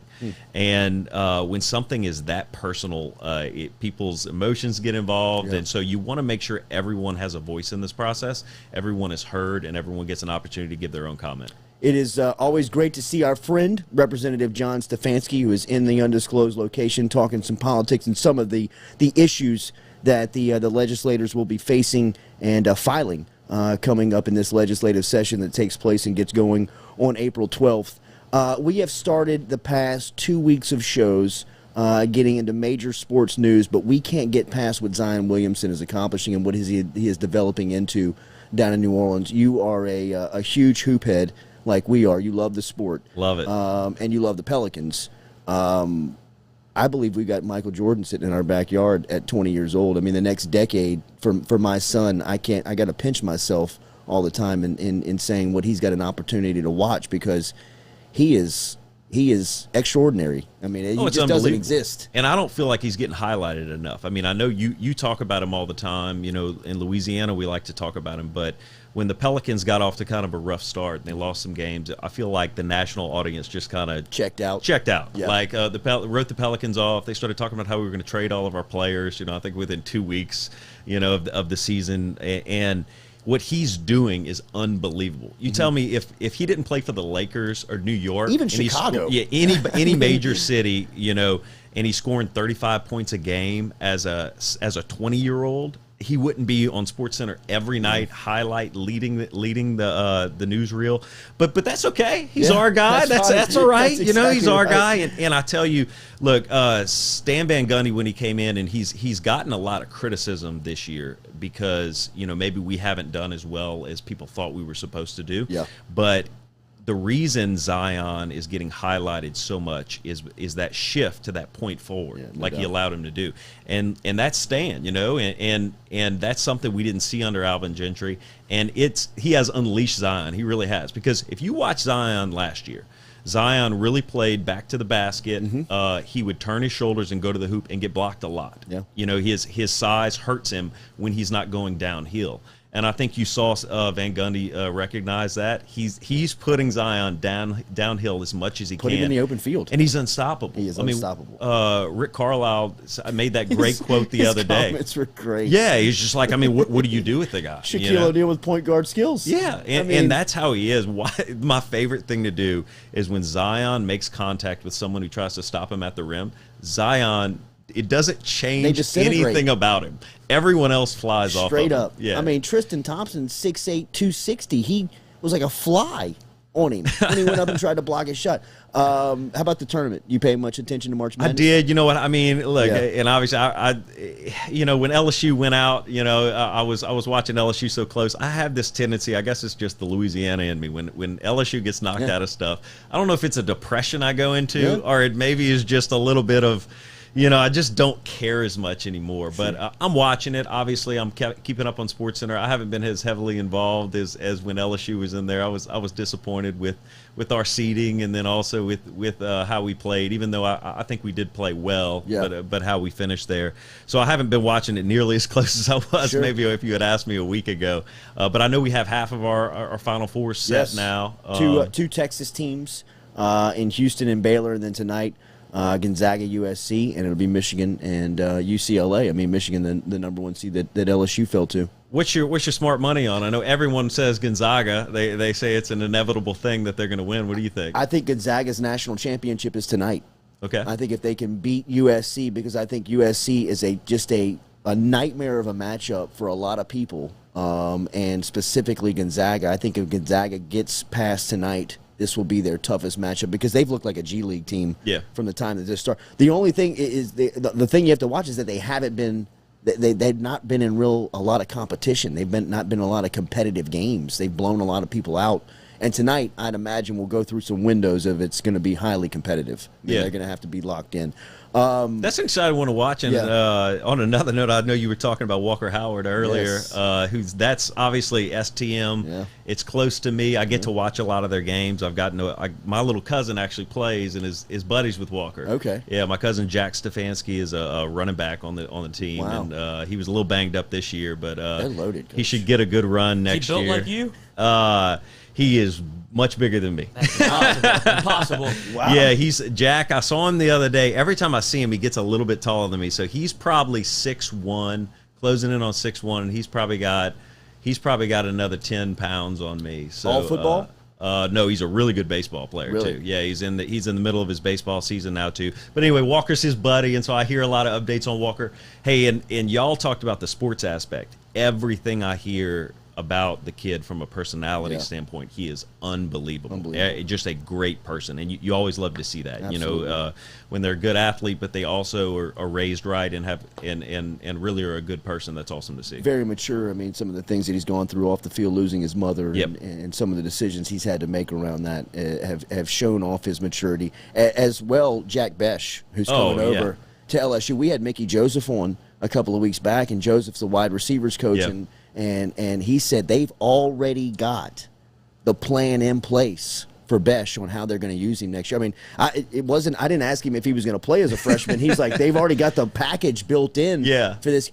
I think he's going to be one of the underrated contributors for LSU. He's a guy that's going to have to always earn his respect, but once he gets there, he's going to fit in, man. He's as dominant of a high school player as I've ever seen. I saw, like I said, I've seen a few of their games, and just watching how unguardable he is in high school, and really the physicality. I mean, they would play good teams, and I mean, he would throw cornerbacks to the ground, and you're looking and you're like, oh my God, it's and then hard go watch to him on the basketball floor. Yeah, like he is a natural athlete, man. I think people want to look at him and pick on him from the standpoint of like, is he that good, or is it? I mean, just watch the film. Yeah. Just turn the film on. I mean, it's not going to lie to you. What a run STM's on right now, huh? Growing up in the Acadiana area, I went to Notre Dame High School, and all the STM guys would always have a little bit of, I'm not going to call it jealousy, but we won a lot. We had a successful program with Coach Cook, and but they are on a tear now. I mean, 4 straight basketball, it's 2 unbelievable. Straight football, got the best quarterback in the country. It's good to be a Cougar right now. It's great to see you, man. Absolutely. Thanks for having me in, man. And always. And always. we, when some of those sports bills get dropped, and I can come talk about the specifics. I'm limited in what I can say until everything's finalized. But look, I know your viewers are interested in that. I promise you, it is a priority for a lot of legislators. And I say it again, and I'm going to say it every time I come on here. If it's a priority for you, reach out to your legislators and make sure they know that you want them to pass it. And not only pass the bill, but we have to pass the taxing and the appropriations part as well. because I'm sure there's going to be a lot of legislators out there who just want to vote on the sports betting bill, but go, I'm not voting on the tax. But if they don't pass it, it doesn't get enacted, and we're stuck here having this conversation a few months from now going, well, we missed a great opportunity for the state. Yes. I am very proud and glad that you are representing the state of Louisiana. I don't know if he knows it yet, but he's probably the future governor of Louisiana, and he's great at it. Representative John Stefanski in the UDL, talking politics, talking sports, one of our good friends. We appreciate it. We will see him again soon. Legislative session gets going on April 12th. Don't forget, daily, we're brought to you by Relief Health. All you got to do is download the app at Apple and Google stores where healthcare is being delivered to you. Relief is changing the way that healthcare is delivered. No more doctor's offices, no more waiting rooms.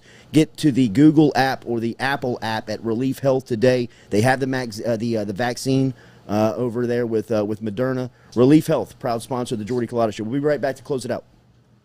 Thanks, man. Always, bro. How confident do you feel about your streaming service?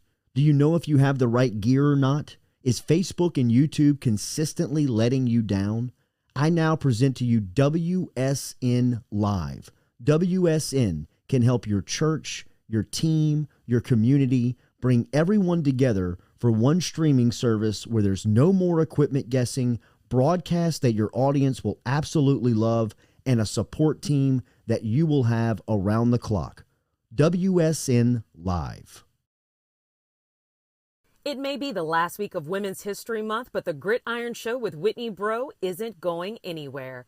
An all-new episode is now streaming on YouTube and podcast platforms featuring Dr. Lakeitha Poole, Director of Sports Psychology and Counseling for LSU Athletics. We talked with Dr. Poole about the power of flexing your mind if you want to be the best. Don't miss an episode of The Gridiron Show by subscribing now and follow us on social media at Gridiron Show. Go Chevrolet is under new management, but it's the same old familiar names that you know here from the area. Lee Carney and Nick Richard are up and running in Laplace, Louisiana, and they want you to stop in today. But if you can't, they'll make it easy for you. They'll come to you. Log online to GoChevrolet.com. That's GEAUX Chevrolet.com. Go Chevrolet is conveniently located on Airline Highway in Laplace, Louisiana. Shop all the inventory, whether it's new or pre-owned, at GoChevrolet.com. That's GEAUX Chevrolet.com. Dr. James Johnson and Dr. Chad Spillers of Johnson and Spillers Dentistry, with 2 locations, one in Gonzales and one in Baton Rouge between Segan Lane and Bluebonnet, offer everything from ceramic crowns to pediatric dentistry, dental cleanings, Botox, extractions. They're online at johnsonspillers.com. Located in Gonzales and in Baton Rouge, seeing both new patients and existing patients. Log online to johnsonspillers.com. If you missed the show, you can always check out our podcast, brought to you by RMB Builders, on Apple, Spotify, or anywhere else you can listen to podcasts. Well, folks, it's time to kick it old school. So you can feel cool. Give it to me, baby. Baby. Yeah.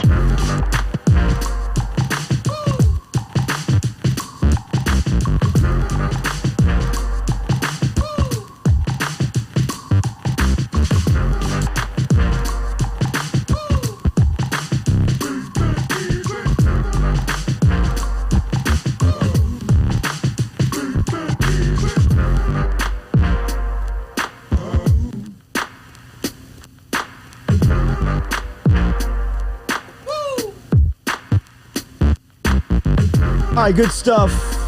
Good stuff from Representative John Stefanski, who stopped by here in the undisclosed location talking sports gambling bill. Sounds like that thing is going to be... Whew, sounds like a lot. When does that man sleep? They'll be dealing with the... sounds like he's like working all day. The legislative session starting April 12th. Always appreciate his transparency, man. You rarely get that from politicians. Just to sit down, talk issues, open up. What do you want to talk about? What do you want to discuss about it? This sports gambling bill, I hope they don't flub this. I hope they can get this done. And I'm with you, man. I mean, if you can't do this mobily, If you can't do this from your... There's nothing to gain. What are you doing? Yeah. I mean, come on. It's 2021. Am I going on my desktop PC and placing a sports bet? Can you really not place a bet in the state of Louisiana and other states can legally? I mean, get this done. This makes too much sense. It's good to see and hear Representative John Stefanski here on the Jordy Culotta show. He made it seem harder than I thought it would be. It did. It did. That was very disheartening. But it makes sense that I thought so too. There's so many little things like with the taxing and the rates, and like with the person who just has a kiosk in their restaurant versus a sports book. It makes sense. Well, when you hear taxes, everybody's running. I mean, could you imagine being tasked with building the code for something as far as the tax? It's I'd be like, so minute. Look, man, I'm just trying to get the game. I'm just trying to get the bill passed. Trying to throw a nickel on the game. I mean, I was hoping that we could get this done before the Zags USC game tonight, so I could take the men of Troy plus the 8 and a hook. I'm sure that's what they're thinking too. Like they're missing every big moment in sports. Like, oh, it'd be nice to have it done for the Super Bowl. It'd be nice to have it done for March Madness. And now you got to think it'd be nice to have it done for fall. All right, we love Kim Mulkey here, but. Why say that? The COVID testing thing? Yes, but I think it was a shot at Gino Auriemma. I really do. I mean, I think that Lloyd brought up a good point this morning, and I think we know how she operates. She's splashy. You know what I mean? She likes to make a little bit of a splash. I mean, she had the sequence diamonds heels on last night coaching. She knows where the cameras are going to be focused. First and foremost, her team got jobbed. She got fouled at the end. That was a foul at the end. It was horrible. I mean, LeBron, everybody from LeBron to social media was melting on. The girl got slammed into look at every single camera angle on the entire broadcast. She got slammed into the floor, man. I mean, the girl hit her in the face. And I am a referee, and I am totally against taking the ball out of the hands of the players and putting it into the whistle's hands. I don't ever want anybody to notice me at a game as an official. So the clear way to do that is let the players figure out the game on the floor. Now, it is your responsibility to govern and make sure that the rules are followed within the game. But in a bang-bang play to win it at the end, the rule usually goes, unless you see blood, unless there is a blatant foul, don't blow your whistle because you hate for a game to come down to that type of scenario. But when it's obvious, when it's clear, it's still your responsibility to call the foul. Mm-hmm. And last night was a clear foul on UConn, versus Baylor. The foul going on UConn at the end of the game. It was a phenomenal basketball game, just like we knew it was going to be. We talked a little bit about it yesterday going in, and it lived up to the billing. Every time these two teams meet up, it is, it's a phenomenal basketball game. 69-67 was the final. UConn wins. So as far as Auriemma and Kim Mulkey head-to-head, Mulkey lost, goes down in the race 4-5. They went into last night's game head-to-head 4-4. I mean, these two absolutely titans of the sport. I mean, the gladiators of women's basketball is as far as the Mount Rushmore goes of the sport. Both Auriemma and Mulkey have their face on the side of the mountain. And they have respect publicly for one another. But I don't know this personally, but I mean, I know Coach Mulkey to a point where I know her personality, and there's no way I can believe she likes Gino Auriemma. You know what I mean? Like, they've competed too many times for the same player, recruiting, on the floor, competition. They're both just made up very similarly, very much like Will Wade and Nate Oates. These two aren't going to like each other. They're just too much of the same person, right? And I think Mulkey last night, her comments were directed towards Auriemma's positive COVID test, in which he came back without having to quarantine. Ultimately, I mean, like, he came back like on a shorter quarantine than... Right, he came back like early in March, and it would have been, I think if it's somebody else early in the tournament and it's not Auriemma, it would have been a bigger story in terms of, are we sure we should let this guy in? But because it's Gino, I mean, he's, as you said, like almost the face of college basketball for women, and in a league where it should be ultimately about the player, it's Gino is very much at the top of that sport. And Mulkey was diagnosed with COVID earlier in the year, in January, and had her game versus UConn canceled. And you got to believe she's playing some games, man. She's wanting to know. She's making a comment, but the comment I can't defend. I can't defend what she said last night. And following the game, she said, "Look, there's 4 teams left. They need to dump the COVID testing." The beginning of the quote is, "I don't think my words will matter." Yes. And, I mean, and people are railing on her. Well, I mean, that's kind of. I think that's her understanding that this is about to blow up. Yeah. This is going to be a viral moment. It's kind of a preface thing. And it's a preface to, it probably doesn't matter what I say anyway. But.